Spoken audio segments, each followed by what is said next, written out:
நடிகர் ரஜினிகாந்த் தனது இல்லத்திற்கு வெளியே குவிந்திருந்த ரசிகர்களுக்கு புத்தாண்டு வாழ்த்துக்களை தெரிவித்தார்.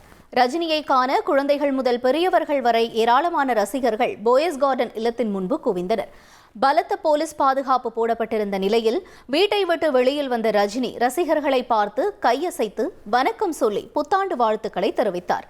வீட்டிற்குள் சென்ற அவர் மீண்டும் உள்ளே இருந்தபடி ரசிகர்களுக்கு வாழ்த்து தெரிவித்தார். இதனால் ரசிகர்கள் உற்சாகமடைந்தனர்.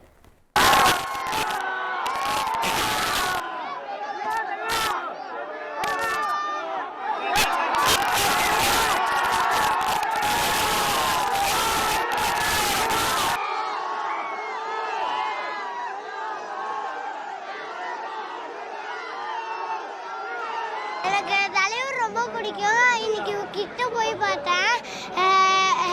எல்லாருமே எங்கள் ஃபேமிலியை பார்த்து நானும் ஃபேன் ஆகிட்டேன். Happy new year to all. எல்லா வருஷமும் எப்போதும் போல தொழில் தொடங்குறதுக்கும் ஒரு தைரியம் வேணும். தையல் தொழில் மூலமா மாசம் பல லட்சம் எப்படி சம்பாதிக்கிறதுன்னு நாங்க சொல்லிக் கொடுக்குறோம். ஃப்ரீடம் ஆப்பை டவுன்லோட் பண்ணுங்க. தலைவர் பார்க்க வரோம். இந்த வாட்டி செம கூட்டமாக இருந்தது. இப்போ கொஞ்ச நாள் வெயிட் பண்ணோம். ஆனால் எங்கள் அம்மாவால் பார்க்க முடியல. நாங்கள் மெயினாக எங்கள் அம்மாவுக்கு அதான் வந்தது. ஆனால் எங்கள் அம்மா பார்க்க முடியல. But happy new year.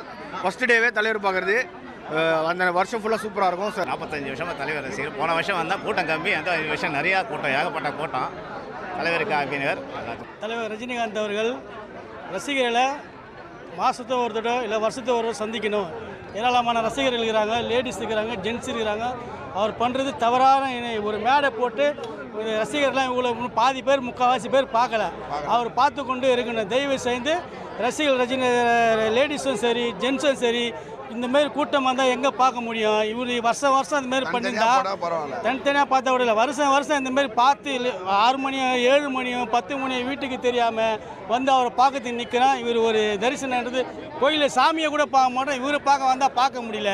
கூட்டம் என்ன ரசிகர்கள் எப்போ ரசிகர் காலகாலமாக ரசிகர்கள் நேற்று வந்தவங்களாம் அதிகாரம் பண்ணுறாங்க. வீட்டில் தலைவர் இல்லை தலைவர்லாம் என்ன அர்த்தம் இது?